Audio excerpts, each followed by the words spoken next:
What is this called? Extra, extra. Which we tell our kids they are all the time. Which my students tell me I am all the time. And they are right. In the best way. Yeah, it's not true. All right, y'all. I think I'm gonna hit this go live button and we're gonna do it. Let's do it. Hello and good evening. If you are joining us on our Zoom room or our Facebook Live, we are so excited to be here with you this evening. My name is Amanda Cole. My pronouns are she, her. I have the distinct pleasure of being the Executive Director of Plexus, LGBT Chamber of Commerce, and Education Foundation.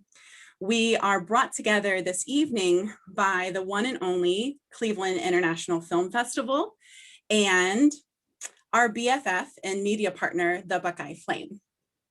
So just a bit of housekeeping. If you're joining us in the Zoom, please stay on mute, just so we can have the panel conversation. We'll open up for Q&A. Of course, on Facebook and in Zoom, use the chat function. Give us some love, ask questions, pass notes in class. Also, connect with one another. So feel free to drop your contact information in there if you're wanting to connect or make that networking happen. That's what we do best at Plexus. And I think with that, I'm turning it over to my dear friend and colleague, Ken Schneck. Thank you, Amanda. Hello, everyone, and welcome to Extra Extra, the power and pitfalls of LGBTQ publications. As Amanda said, tonight's event is brought to you by Plexus, LGBT and Allied Chamber of Commerce, and the Buckeye Flame, Ohio's LGBTQ plus news and views source. I am Ken Schneck. I'm the editor of the Buckeye Flame. Tonight's panel discussion is in conjunction with Ahead of the Curve, which is screening right this very second at the Cleveland International Film Festival. It will be screening until April 20th. This wonderful documentary, and I saw it, so I'm not just saying that, I actually saw it. It is a wonderful documentary. It chronicles not only the launch of Curve magazine, but also does just such an incredible job honoring lesbian culture and community while also looking forward to an inclusive queer future. Inspired by the history presented so beautifully in the film, we have assembled this all-star panel to talk all about LGBTQ publications, where they've been, why they've been, and maybe a little bit about where they're going. And with that, let me introduce this incredible group of people. First up, Franco Stevens is the founding publisher of Curve magazine, the artist formerly known as Nouveau magazine. It is the leading lesbian, Curve is the leading lesbian publication in the world. It's also the longest running, having launched in 1990. Franco, who I now feel like I know after watching the documentary, welcome. It is an honor to have you join us. Thanks, it's really exciting to be here. Thank you. Martha Pontoni was the publisher of Gay People's Chronicle, which began as a free monthly offering in 1985 and soon grew into a circulation of tens of thousands, finally ending its remarkable run of 30 plus years in 2015. Martha, it's great to see you. Well, thank you for having me. I'm really a pleasure to be here. Jose Rodriguez was the publisher of Outlook, which was part of the Columbus and Ohio media landscape for decades. Though the publication often changed mastheads, formats, offices, maybe even a little bit the name of the publication itself, the core of Outlook always had that focus on stories affecting the lives of the LGBTQ community. Jose, welcome to the panel. Thank you, great to be here. And finally, Ed Hicks was the publisher and editor of two publications, Cincinnati's Gaybeat and Nouveau. The Gaybeat launched on January 21st, 1985, the same day as President Reagan's second inauguration, and was in print for 10 years. Nouveau hit the presses in 1988, and in explaining the publication in their very first issue, and I pulled this from the first issue of Nouveau, they said this quote, "The word itself means new, but this magazine offers the gay and lesbian community something it has long valued, local news. It will support our community, contribute to it, and grow with it." And Nouveau lasted until 1996. Ed Hicks, welcome to you, sir. Thank you. Awesome. Well, We have a ton of questions for our panelists, and we'll get everybody to answer all of them. And certainly we will take your questions in the chat. But Franco, why don't we start? Everyone is going to start with this question, and Franco, we'll start with you. We want everyone to tell us about the early days. How would you describe, Franco, the need that fueled the launch of what started as Nouveau and then turned into Curve? What need did it fill? Well, when I first got the idea for the magazine, I did it because I wanted it and no one else was doing it. I was like, somebody should really do this magazine. I think I was like 21 years old at the time. And then I went to go work at a different like bookstore in San Francisco's Castro district. And women would kind of come in and ask for this same thing. And then, you know, it just kind of hit me like, why don't we have this? And why isn't anyone doing it? And then it took me a few more hits over the head to realize that you want something done, do it yourself, and stop waiting around for someone else to change the world. Just do it yourself. Yeah. And I was 20. So like, you know, you're like, oh yeah, I think I'll start a magazine today, you know? Yep. The difficult part about having you on, Franco, is I don't want to ruin the movie for anybody, but can you just tell everyone real quick about when you went to the post office and you saw the actual need expressed coming into your P.O. box? Sure. Well, I think what you're talking about is the time that Naiad Press did a mailer for us. And it was very early days. We were working out of my living room. Women would come at all times of the day to work on the magazine. And we put out a flyer with a Naiad Press mailer, and Barbara Greer, the founder of that, just said, you know, this is the greatest thing to happen to lesbians since, you know, sliced white bread, and you should subscribe. And before then we were getting like maybe 1 or 2 subscriptions, you know, a week. And after the mailer, I went to the post office box and I opened up the little mail slot and there was like 4 subscriptions in there. And it was a huge day because like 4 in one day. And then the next day I went back to the, you know, mailbox place and it was like 10.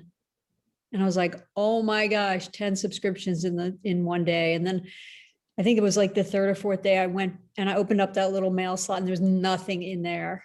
And I thought, oh, that's it. We had enough money to print 3 editions of the magazine and we're at the 3rd one and that's the end. And as I was heading out of the P.O. Box Plus with my head down, the clerk said to me, hey, Franco, wait, your mail wouldn't fit in your slot. So he threw up this big tub of subscriptions up onto the counter. And I just couldn't believe it. I was so in shock that so many women would jump behind the magazine, and even people that had never seen it before. And it was like that for a couple of weeks. We just got sacks and tubs of subscriptions. And that really was like the launch point. Amazing. When that was detailed in the film, I literally pumped my fist in the air and had to remind myself that I actually am not an employee of Curve Magazine, but I felt it that deeply. It was amazing. Well, Martha, at that point, if you were an employee of Curve Magazine, you would have been a volunteer for Nouveau Magazine because no one got paid at the very beginning. Although that changed, we did go on to pay all of our staff. I love it. I love it. Martha, it's the early 80s. By the way, Martha, my inclination is always to say the Gay People's Chronicle, and it's hard for me to leave off the. Well, I always call it the Gay People's Chronicle also. Oh, that makes me feel better. That makes me feel better. Talk about the need that the Gay People's Chronicle filled. Well, you know, the Chronicle was actually started by an anthropology professor at Case Western, who came out in his, what seemed very old at the time, late 50s. And I met him just by chance, and I asked him if I could help, and he's like, great, can you take care of the checks? And, you know, we had a few issues and it was really very neat. And then unfortunately he passed rather quickly. And so we lost like almost everything because his family came in and took everything. And so we were lucky to get a few things, but we were just going to wind it down and that was it, no more. And then like 3 months later, I got a subscription from somebody, and I'm like, it's like, it just made me cry. It was like, they're just sending in their money they're throwing money at us now because they want this magazine. And so my good friend Bob Downing and I decided, what the heck, and we did it. We put one out, looked like a nursery school did it. It was pretty bad. And but what it did was bring us like all kinds of professional people to come and volunteer and be part of it. And you know, I have a post office box story too. We used to go down and get ours at the Cleveland, Maine post office, and you know, we always those yellow cards, and then we go get everything. And while I was sorting the mail, somebody came up and said, "Are you really with the Chronicle?" And I said, "Yeah, I am. Yeah, that's my paper." And he just went on for a good 10 or 15 minutes about how important the Chronicle was to him and how it changed his life, and how living out in the country, there wasn't anything else. Yeah. And that he waited for that magazine to come every month, and you know, just profusely thanking me. It was really a beautiful moment to see that we had succeeded in what we wanted to do, which is connect to people who could not connect before, right? So Thank you. Thank you. Jose, I often describe Outlook as kind of the chameleon of the bunch. It had a number of different formats. Sometimes it was glossy, it was a little lifestyle-y, and then it was hard news. And so talk about how it evolved and the need that it filled. Sure. And you know, Outlook also suffered from having many owners. Yeah. So that was also a challenge, I think. And then really the evolution of the paper. Martha, I was a huge fan of yours. And that's one of the things that brought me to Outlook. I was a consultant at one point, and I had a little bit of free time because I was working at midnight, had flexibility during the day, so I did not have a fixed schedule. So when I heard that the two young guys that owned Outlook were selling it, I recruited a couple of folks to come with me. They had quite a bit more money than I did, which was a good thing. And they had some resources to invest into the paper. But I really felt that like Q, it was really what could unite the art communities.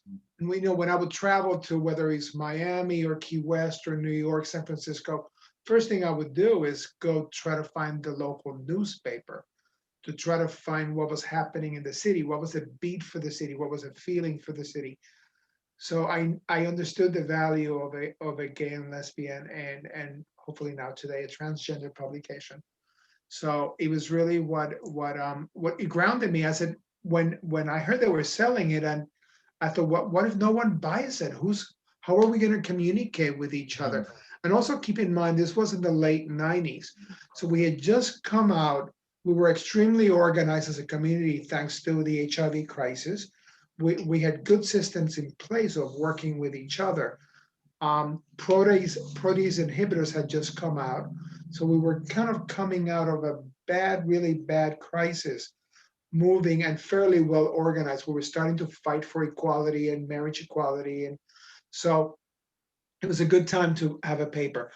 Ken, to answer your question, when I first bought Outlook, it was a weekly publication. Mm-hmm. Then it went to bi-weekly, then it went to monthly. And I think one of the reasons why it evolved was because of the internet and also because of money. It was extremely expensive to do a weekly publication. Right. I still remember how much money we had to bring in to just break even. It was $18,000. And at that point, that was a lot of money to bring weekly. Yeah. Thank you. Ed Hicks, you overachiever, you with 2 publications. Cincinnati, I love Cleveland, where I live. I adore Columbus. I am low-key obsessed with Cincinnati because it's a different LGBTQ culture. And indeed, in looking through past issues of Gaybeat and Nouveau, it's different. Like it's much more voice-centered. I loved reading through them. Can you talk to everyone a little bit about Cincinnati and the need that those publications filled? Cincinnati then, and I would say to a much lesser extent now, was antagonistic towards the very existence of gay people. Mm-hmm. One thing that really drove me was in the early 70s, there was an instance of a young woman named Stephanie Wright Miller. She was, do you know what I'm talking about? I do. She was abducted. I wrote about her. Yeah. She was kidnapped Yeah. in broad daylight from her home, taken to Alabama and raped at the behest of her parents as part of a program to deprogram her from her lesbianism. Mm. the county prosecutor gave total immunity to the parents, the instigators of this crime. When they went to trial, the rapist, the jury said, oh, that was incidental. He was not convicted of anything. He was allowed to leave town, go back to college rather than go to prison. And the way it was cast in the press was Stephanie Reithmuller was a bad witness, but this woman was the victim. There was no gay voice anywhere. Mm. And I was horrified. So, I grew up in a time when if you're not part of the solution, you're part of the problem. So this stuck with me. There were other instances like this. So I think the first gay publication in Cincinnati came about in '79 because it was the newsletter of it was then called the Greater Cincinnati Gay Coalition. They put out a newsletter. It became an independent publication. I worked on it. And one thing I learned was, if you want something done right, you really do have to do it yourself. I was interested in hard news. You know what? If you read the Enquirer's account or the Post account or anybody else's account of the kidnapping and rape of a young woman, that's different from reading the account from a gay person. Mm-hmm. Also, if you are running a newspaper, don't you dare rely on the Enquirer or the Post for your source. You get your ass to that trial. You sit down there in that trial. You take notes. You ask questions if you need to. You tell the viewer what went on, and you know what went on because you were there. When I was running my newspapers, my readers were there. We did not rely on anybody else. And gosh, guys, hearing you all about the subscriptions pouring in, I so wish that had happened because I found out I had to run a business. I thought, oh my God, no. So, but what I wanted to establish was professionalism and credibility. You do not have credibility if you do not have professionalism. And so the very second issue, I had an interview with Lieutenant Harold Mills. He was the vice squad commander. He had a national reputation. And for better or worse, gay people regarded him as our mortal enemy. Lieutenant Mills was gracious to me. I was professional. He was professional. And after that story appeared, I didn't get lots of subscriptions, but I got lots of people calling me up saying, can I help? Can I work with this publication? And that's how we got started. And one thing I insisted on is, yes, but if you're working for my publication, you're going to use your own name. We're not going to have people in the closet in the Gaybeat. And so that was the big start. Amazing. Thank you. Thank you. That's another one where I'm like, is it the Gaybeat or Gaybeat? But we're putting the right there. So that's it was the Gaybeat. Thank you. Thank you. I got grief on that. It's not the New York Times. Well, no, it's not. It's the Gaybeat. There you go. I love it. Thank you for that, Ed. Thank you.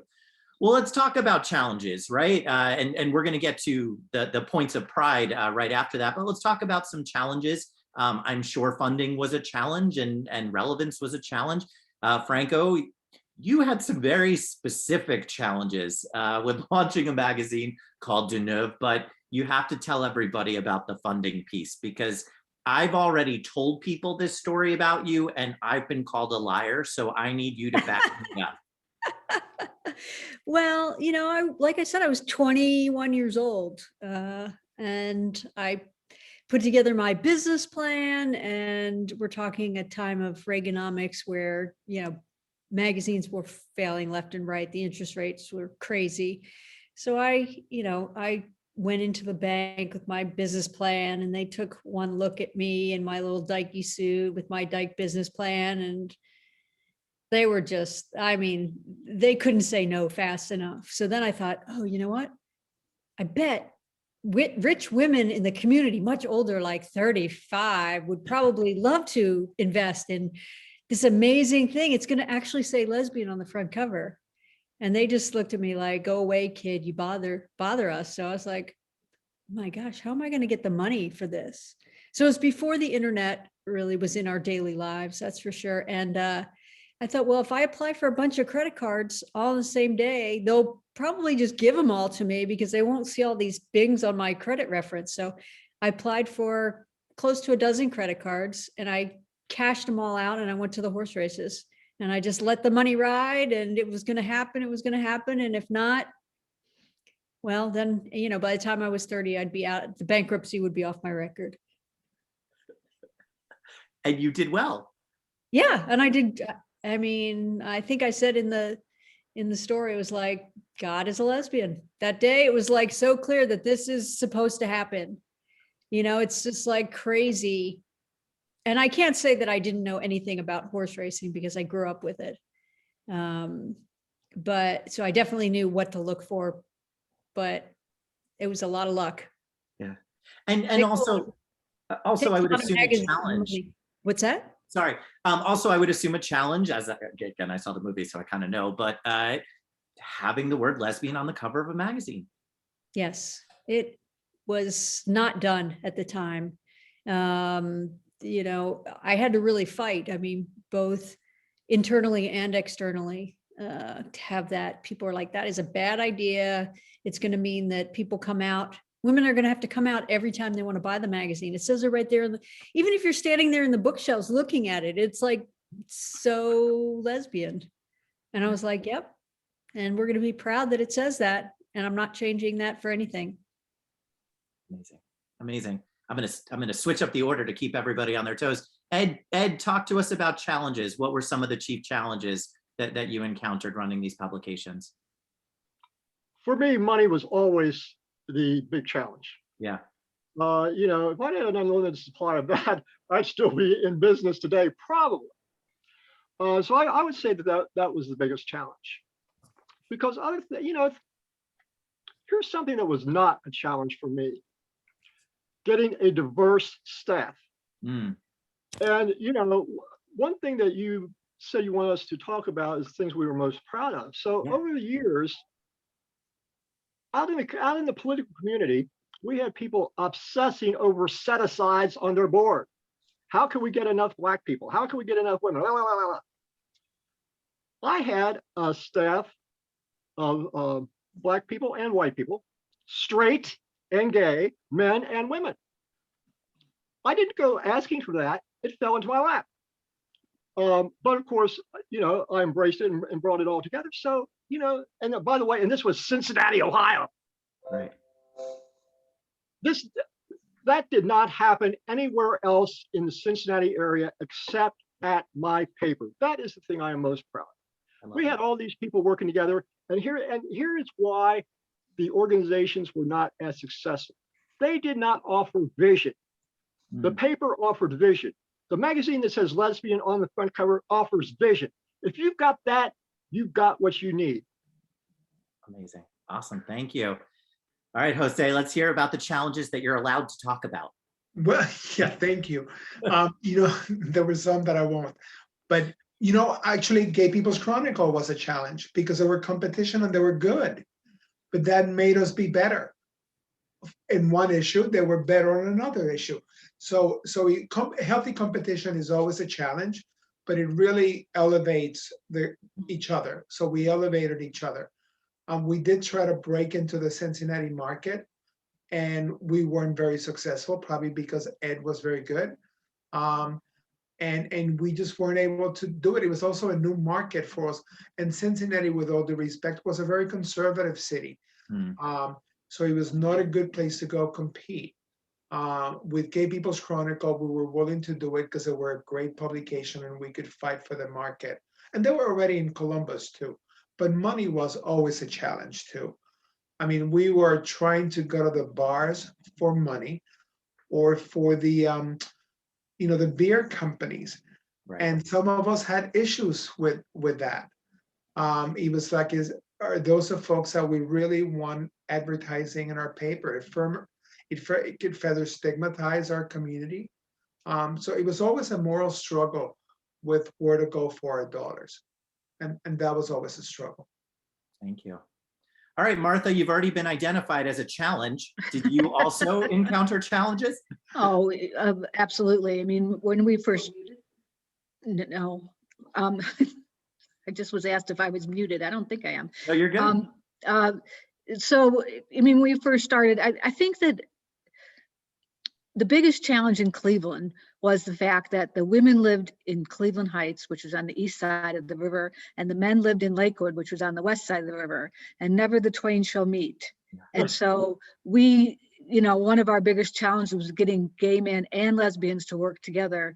And, you know, when we called it the lesbian and gay community or paper, we got that, you know, why is lesbian first? I said, why? Because they're never first. And so I'm putting them first, and I'm a lesbian. And so we, you know, had to move through that. And one of the unique things, I guess, I always thought about is, you know, when you go away, you leave your hometown and you go to San Francisco and you come out and you have this amazing career, which I was so, I don't know, just really loved watching Franco and, you know, her evolution in that movie was just, it's amazing. But it's another thing to come out where your grandmother lives. And, you know, so I had that sense of, you know, that my mother would also get lots of feedback when I hit the radio and stuff like that. And not always, and not good feedback. And I remember I got off the radio show one time and I was in the car and the guys were just talking about how fat I was and how ugly I was. And of course I'm a lesbian and everyone's laughing. And it was just like, it was this great interview, but it just had to boil down to that. And my mom got a lot of feedback from that. But, you know, so pulling together volunteers, Franco talked about people being in her living room. We used to be really afraid the police were going to think we were a crack house, because there were people coming all the time, day and night, all hours, doing their thing. And but I ended up starting a business to support the Chronicle, to pay my salary and other people's salaries, and it became successful in its own right. And that worked out really well. I mean, we had a postage machine and we only used it once a month at the time. So we started doing mailings for other people, and that just grew and grew and grew. And that helped a lot because it was good enough to pay the salaries of our editor and myself and our editor and publisher and all that. And so we didn't have to make as much money, although, you know,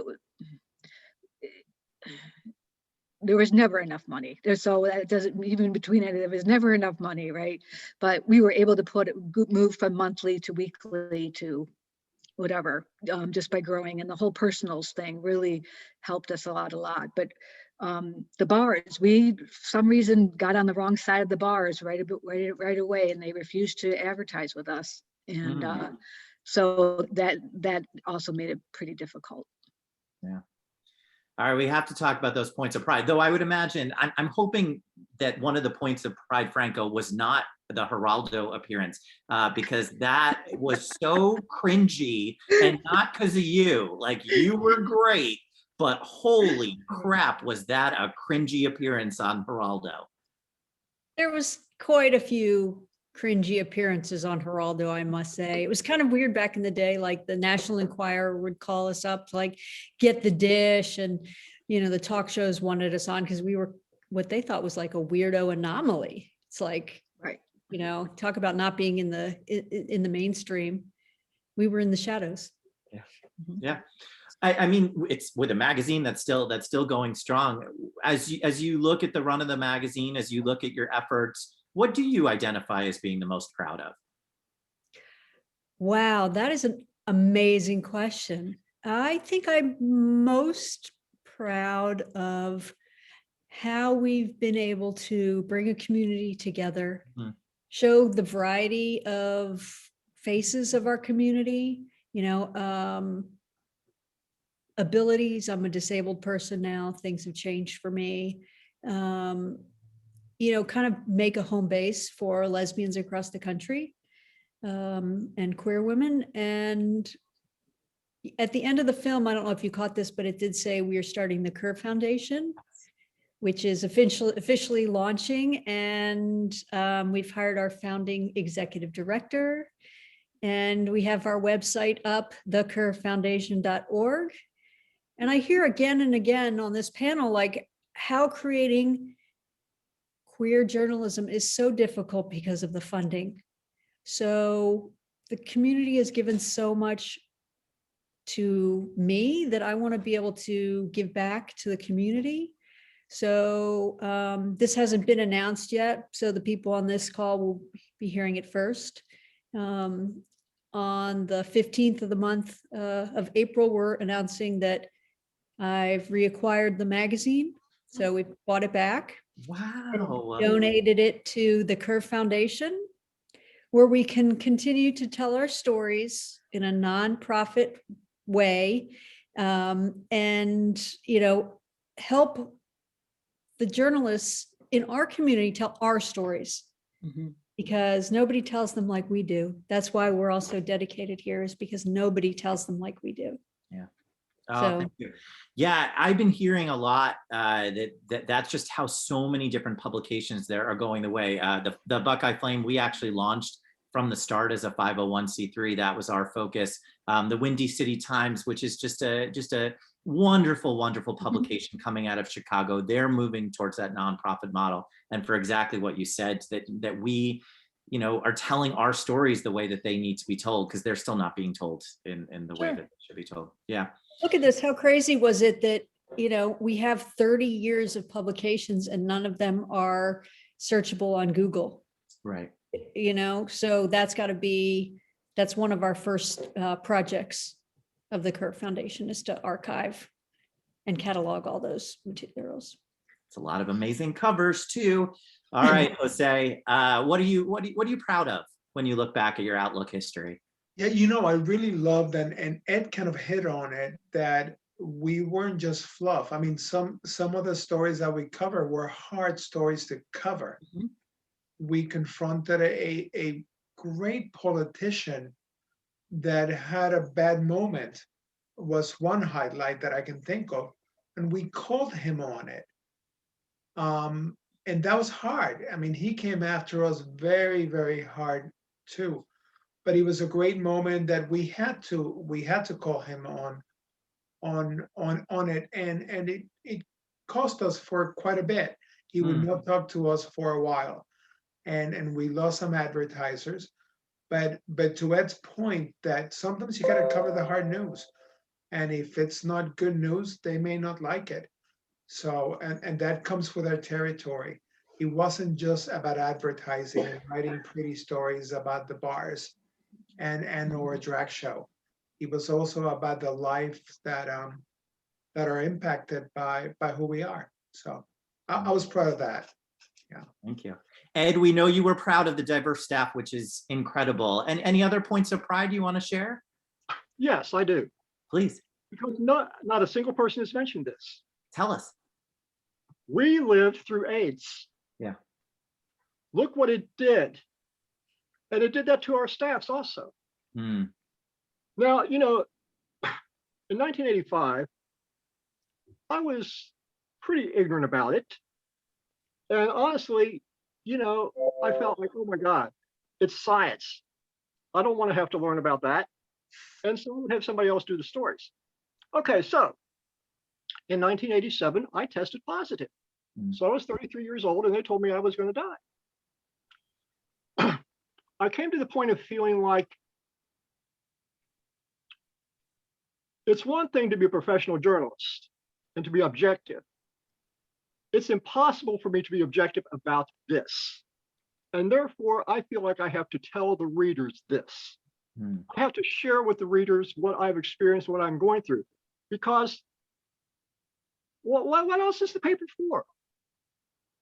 And so, at a time when everybody I knew, every gay person that I knew would rather have bitten off his tongue than to say the word AIDS. So I came out in the paper with this. I said, this is what I'm going through right now. And what a response that got. Things like it was in a way such a risk. I thought, oh my God, I'll never get a date again. That was not true. But it was, you have to take risks because by God, so is everybody else who's not there with you. They're taking risks every day. And I've long said that the gay movement would be successful, not based on what happened in New York or San Francisco, but based on what would happen in places like Cincinnati and Indianapolis and Podunk, Kentucky. People coming out. You have to come out in the hometown where you lived and where your grandmother lived. You have to do it there. You have to do it there. It doesn't matter if you do it in San Francisco or New York. It matters a lot if you do it in your hometown. And so, I'm proud of all of that. Awesome. Amazing. And I have, because I read all through Gaybeat, and let's see if I can find it really, really quick. It was on the first issue of Nouveau, right there on the cover. On the cover of the first issue of No, gay man fired after test reported. And you actually wrote that story, Ed Hicks, urging anonymous testing. And it was such a sign of the times. And it was so wonderful to see that on the cover of the very first issue of Nouveau. It's really incredible work. Martha, what are you proud of? I am muted. Okay, so lots of things. I think Ed's raising the issue of the AIDS epidemic and how awful it was, and we were the first to print safe sex information in the paper, and boy, did we get in trouble for that from our own community. They just decided it was disgusting, and why would we write that? And we really had decided to write it because out of those of you who remember him, Mr. Buck Harris was the health liaison, and he came to us and said, you have to print this, men are dying. And I was like, I don't know, it's pretty explicit. And what ended up happening is that I read And the Band Played On, and I finally got it.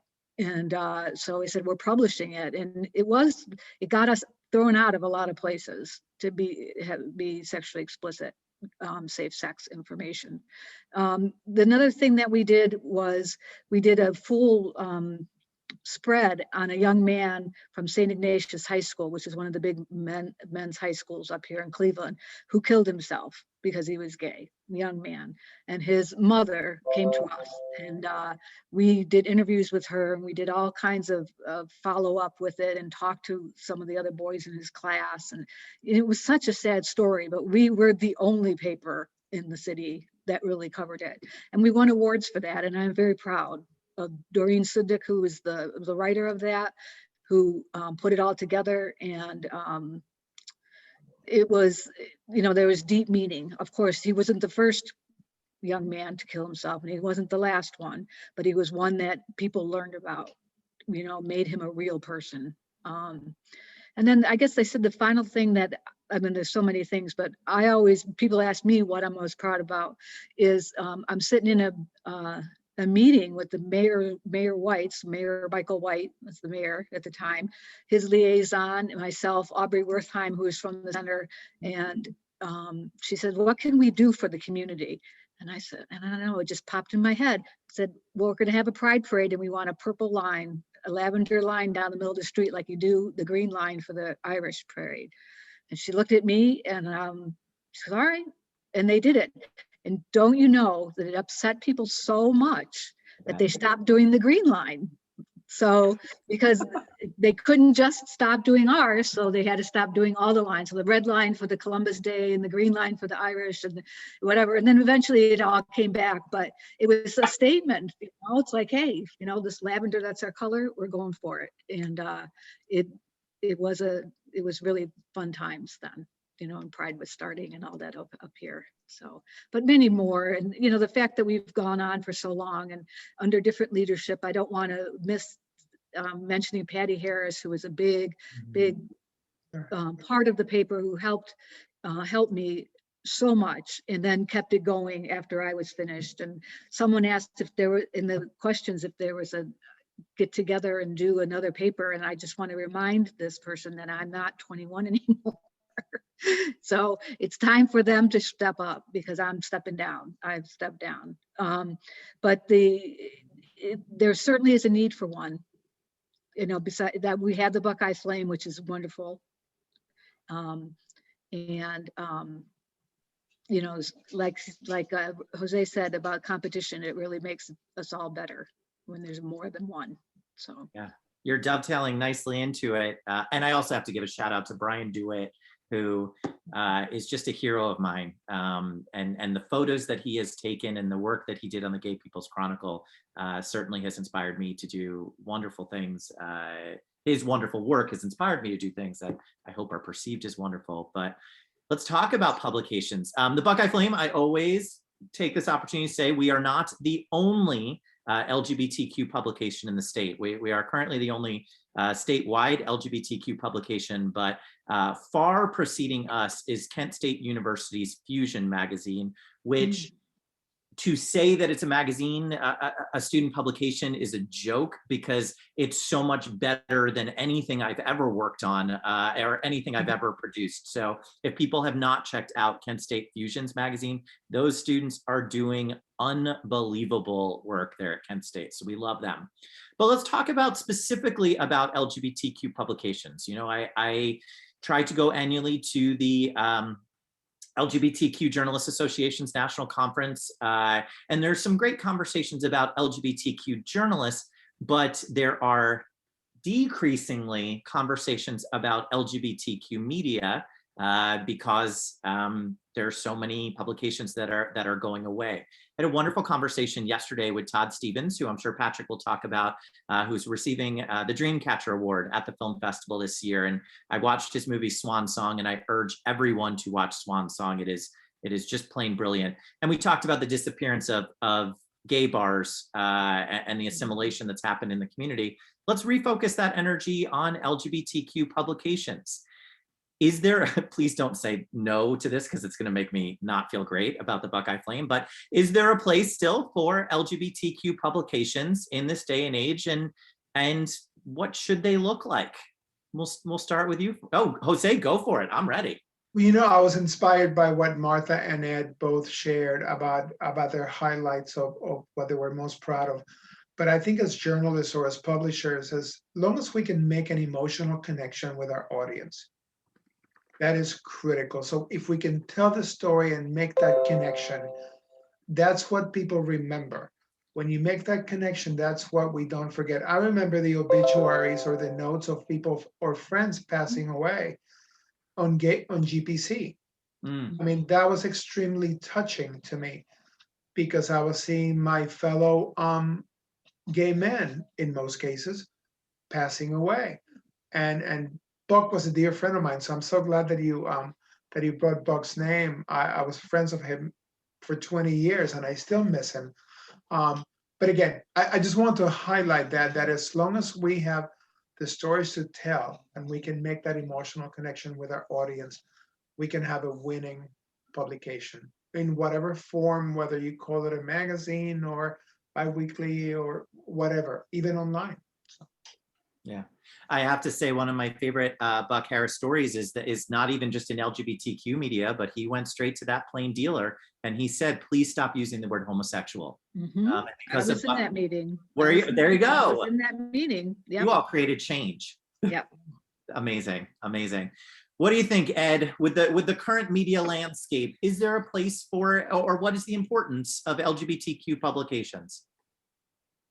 Okay, first of all, I want to disabuse people of the notion that print media is going away. Yeah. Look at all of the magazines that are out there. Also books. Thousands of new books are published every year, so that stuff is not going away. Our challenge is to, how do we get this to work in the context of online stuff and money and all that kind of thing. But I think the point made about as long as there's an emotional connection, there will be a place for it.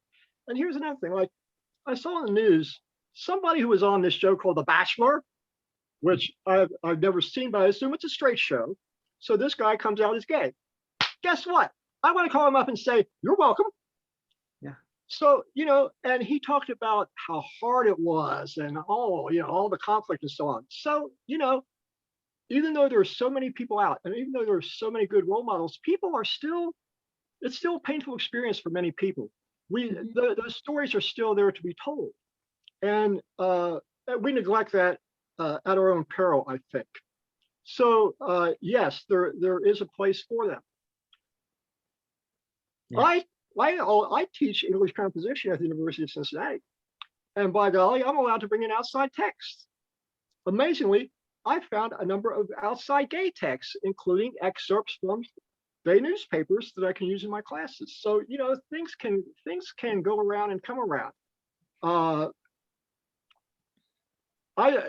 We just must, I don't even want to say anything like 60 or anything like that. I don't want anything like that associated with my name. But the clock is running out on us and our ability to be effective in that capacity. But we cannot. It cannot go away. Yeah. Thank you. Thank you. What do you think, Martha? LGBTQ publications, because Gay People's Chronicle, it wasn't that long ago that it stopped printing. People, that whole idea of seeing the news that you read someplace else, the truth being printed, the Chronicle. This is actually a really good story, which I forgot to say, but I'm going to say now. But we had a state representative who was arrested for importuning, which is the fact that if you ask somebody for gay sex, you can be arrested. Yeah. That's importuning, asking somebody for gay sex. Well, the importuning law had been overturned. It'd been overturned like 10 years before. And they were charging him with a law that didn't even exist. And so we came out gangbusters about that, and it made a big difference and embarrassed a lot of people. And we were very proud to be able to do that. So there always is the other side of the story, isn't there? There's always, how does it actually affect us? What are we doing? The Gaybeat, the lesbian/gay, which is baby boom, and that's still happening, right? People still want to have children, and they need a way to do that and to talk about that. I just think that the other side of the story is where I would say that there's a place for it. There's always a place for the other side of the story. Yeah. And certainly, and Franco, I'll ask you in a second to talk more nationally and broadly, but certainly here in Ohio, where our state legislators are unceasingly proposing anti-LGBTQ legislation, in particular anti-trans legislation. It's just coming out in droves here in Ohio, a state where we do not have protections for housing, employment, public accommodations. And the importuning made me think of, we were just talking about it last week. We just put out a piece on that we still have these unbelievable, draconian and outdated and not based in science laws on the books criminalizing those who live with HIV. 6 different laws here in the state of Ohio that if you are arrested for the same crime as someone who is not HIV positive, you might have penalty enhancements for their specific laws that only apply to people with HIV. So there's still so much more work to do here in Ohio. What about broadly, Franco? You travel around, you talk to different people. We got the Curve Foundation, which I had to remind myself in that moment that I'm not the executive director because I got so excited. What about the need for LGBTQ media specifically, more broadly? What you said about laws that are really detrimental to HIV positive people, I didn't know that.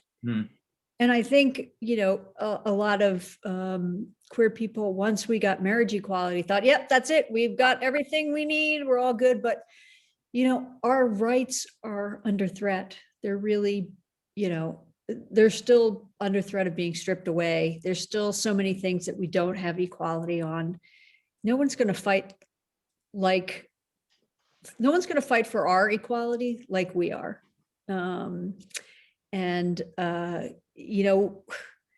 With Curve, we're going to relaunch the website on Thursday this week.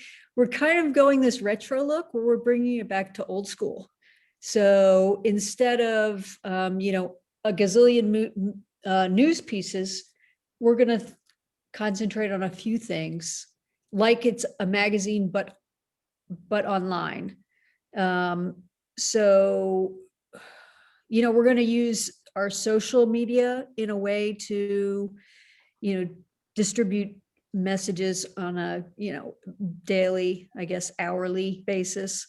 But sort of bring back the magazine. Do you remember, I'm sure all of you do, when you put out a magazine or a newspaper, how exciting that was? And, the first people pick it up and they wait for a week or a month, whatever it is. I don't know that people have felt that way in a really long time. Like the way we gobble up media is just so different. So, being able to dial it back like that, we're unsure how that's going to work, but we've always taken the lead on something. So, hey, let's try it out. And if it works for us, maybe it'll work for the other publications out there. It will be our 30th anniversary issue, which is also exciting. And, I encourage everyone to take a look, curvemagazine.com and, or curvemag.com. We have both of those. And, what's to come is hard to say. I mean, all of us on this panel are, let's face it, a little bit older. If we don't adapt to, the changes in media, we will be out like the dinosaurs that, I'm feeling I'm not the youngest lesbian out there, that's for sure. And, I really love with the Curve Foundation that our new executive director is. She's everything we hope for. She's really energetic. She's younger than I am. She's not white. If I had made a tick list of everything that I wanted, she has it all. So I'm really excited to see what she brings to the table, how she utilizes the magazine to get the mission of the foundation out. And, hopefully it'll help all of us. I mean, without the local papers, I would have been lost. Without the work you all have done, I'm standing on your shoulders. So thank you for that. You all are amazing. First, I don't know if it's appropriate for this to be an official job interview, Franco, but Amanda and I would like to be the official team of Lipstick and Dipstick. Amanda said that she will be Lipstick. If I could be Dipstick, that'd be great. I think I think you need to be Lipstick and she needs to be Dipstick. I'm fine with it. I'm absolutely fine with it. Well, I would love to bring Lipstick and Dipstick back because that was definitely one of my favorite. Everyone needs to have a little advice on love from time to time. Yeah, amazing. 2.0, Amanda, it's us. Well, listen, let me, before I turn it over to Amanda, you all are incredible. One of my favorite parts in putting together these LGBTQ Cleveland, Cincinnati, and Columbus books is looking through the publication history of Ohio. And if people don't know, the publication history, the LGBTQ publication history in Ohio is incredible. These are 4 of I think it's like 35 to 40 different LGBTQ publications that have popped up all over the state throughout the decades. But such an unbelievable honor, the work you did, the heroic work you did in Cincinnati at incredible Martha, the Gay People's Chronicle, that standard bearer here in Cleveland, and the Chameleon of Outlook, which I enjoyed immensely. Just wonderful work, Jose. And of course, oh my gosh, Franco, Curve Magazine going strong, and big news this week. An honor to have you with us. Really, for me, engaged in this work, this is nothing less than an absolute treat and will inspire me for quite a while to come. So I thank all of you. I turn it over to you, Amanda. Awesome. We do have a question in the chat, and I feel like, this is our time and we can use it. Do we want to post that question? How can older generations help support millennials and Gen Z to continue the important work of LGBTQ publications? That's a great question. It's funny, when I was editor of Prism, I said, and the publishers of Prism will tell you, I said out loud, if this ever becomes an online magazine, I'm out. I have no desire to be the editor of an online publication. And then the pandemic hit, and then Prism went away. And now I'm the editor of an online publication. And I'm just pretending like I never said that before. But how can older generations help support millennials and Gen Z? Franco, I feel like you were on the tip of it right there. Well, from a women's point of view and non-binary point of view, the first program that we're starting along with the archiving of the magazine is an award for emerging journalists doing coverage of the LGBTQ and non-binary women's stories. So that's our way to sort of bring up the next, generation, although the people don't have to be young. Emerging journalists is kind of does say that. So Awesome, thank you. Any other ideas from panelists? How older generations can help support millennials and Gen Z to continue the important work of LGBTQ publications? I'll go. I think that it's important to for the older generation to not make fun of the younger generation. Okay, number one, and be accepting of what's important to them. And then there's always the really important thing that we have all been talking about, which is money. So if as older people we've been able to maybe be a little more successful financially, to give back, to give back that money that was given to us by our older generations. But I think that right now the whole LGBTQ, it can be really made fun of, and it makes me so mad each time I hear that. So we can be supportive, especially like if I'm not working right now, but if people say that stuff at work, I was just say, I speak out, I speak out. And so that continue to do that in small personal ways will be for bigger ways. And when you meet a young person and they look different than you, don't say, why do you look so weird? Right? Why are you so different? Can't you do it this way? No, they can't. They're doing it their own way, and I think they're doing a great job, by the way. So being supportive in that kind of way. Nice. Yeah, it's one of my favorite parts about Ahead of the Curve, and it's something this wonderful woman named Jen directed this film. She and I had a chat about it, the intergenerational piece, and really highlighting how critical that intergenerational piece is to our community, and also sometimes how much we suck at it, right? Like of really fostering those intergenerational conversations and how important they are. I'll put a link to our chat. Jose, you were about to say. I was going to say, I used to work with college students when I was at Ohio State. And one of the inspiring things about college kids is that they don't know that it cannot be done. So sometimes they just do it. And we don't have the right to tell them that they can't get it done. So I think we can be supportive. I think we need to invest in younger generations. They inspire me every day. I work for a company that is mostly very young, and they inspire me every day. I mean, I work with 500 activists out of 550 people, and they will get it done. So I think we can inspire, we can engage with them, we can invest in them. I think that's really important. And we can invest in many ways, whether it's advertising, if they have a publication, whether it is contributing to stories. So there's many ways that we can do it. We just have to believe in them and nurture them. I love it. Anything to add to that mix, Ed? I do.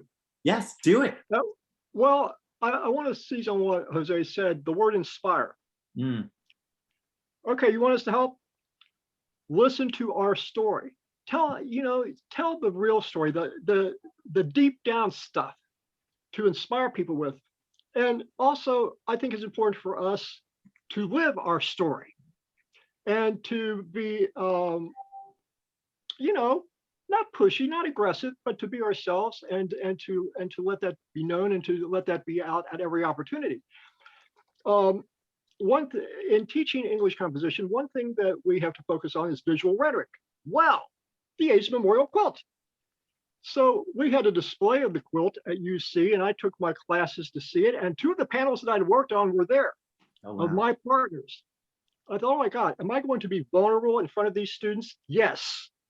And I told them the stories of the men behind those panels. A couple of days later, one of the students came to me. He was very shy. Bottom line was, his uncle had died of AIDS just a couple of years before. His family had no idea whatsoever that something like the AIDS quilt even existed. He went back home over the Thanksgiving break. He told them all about it. He came back. He asked me, how can we do this for my uncle? So look at the difference that made. So this uncle was out.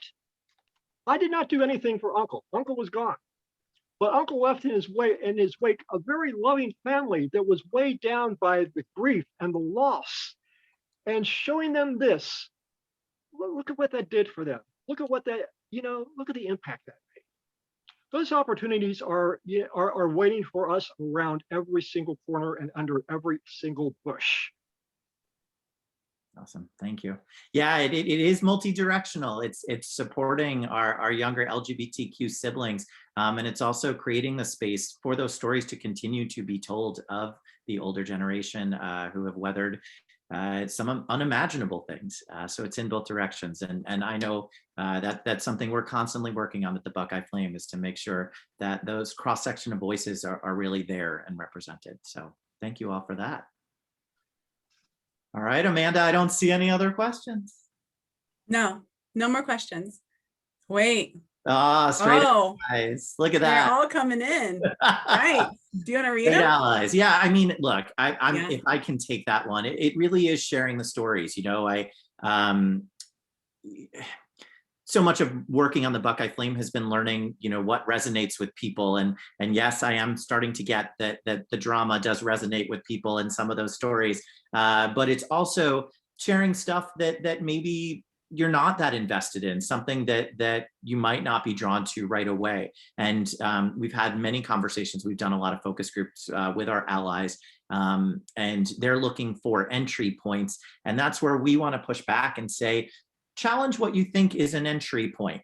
Challenge what a piece that you think that you might be drawn to, and just open up something random and try to pick up that thread and see where it takes you.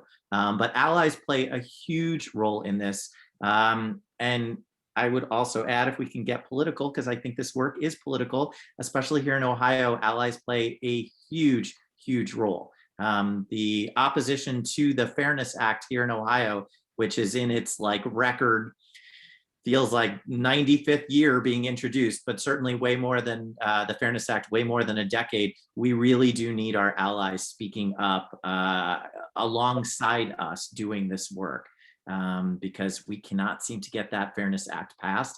And it is not LGBTQ people standing in opposition to it there in the State House. So if you see pieces on this, share them, start up a conversation, follow everybody on social media, whatever you can do. But allies play a huge role in this. Maybe we're not writing a piece specifically at you, but we still want you to be a part of everything that we're writing. We need you. So please speak up. I took that one. I hope that's okay, everybody. So I think it also goes back to what Martha was saying about language and words. Within the LGBTQ community, within the queer community, we have allyship as well.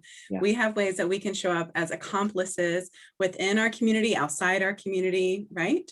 Mm-hmm. And one thing I really appreciate about what you said, Martha, and I say this in the trainings that Plexus leads, is humans have always had stories and words. It's a beautiful part of our evolution. So of course you can learn a new word and a new meaning, and why would we not want to, right? It's the most beautiful thing. And so along with that, I'm really thankful to be here with you all, because that's what you've done. You've strung these words and stories together to create meaning, and we appreciate you sharing that with us this evening. In closing, the Cleveland International Film Festival is this amazing gift that we have in our community, and you can enjoy it from the comfort of your home like you did this tonight. It runs through April 20th, and you can use the code FLAME or Plexus, and you get $1 off of your ticket. And you need to watch some movies. You need to watch some film. You have to support independent film. There's a huge lineup of queer films that you can see through the Outlook. Huge. It's unbelievable. through the Outlook sidebar. And so tomorrow, Plexus, we are also hosting an LGBTQ young professional mixer. You can see that on our Facebook page. We'd love for you to join us. And then at 8 o'clock, you can log on to the SIF YouTube for the happy hour hosted by Great Lakes Brewing, a wonderfully inclusive home brewed company and beer. And there you'll get to learn more about Todd Stevenson. Todd Stevens. Thank you. Yep. And his movie, his trilogy of movies that all take place in Ohio. He's the Dreamcatcher Award winner. And that's named after David Ream, who was a trustee of the Cleveland International Film Festival. He was a founding member of Plexus. He has since passed, but his legacy lives on. And the Dreamcatcher Award provides $5,000 to queer, emerging, rising filmmakers so they can keep making more work. So help keep paying it forward, invest in our work, invest in our culture and our community. And yeah, we're just all going to keep on doing it. We appreciate you all so much. And I think I'm going to hit the end button. And this is done with our first official Facebook Live. Awesome. Thank you all so much. Appreciate you. It's been real. It's been a pleasure. Thank you for asking. It's nice. It's always nice.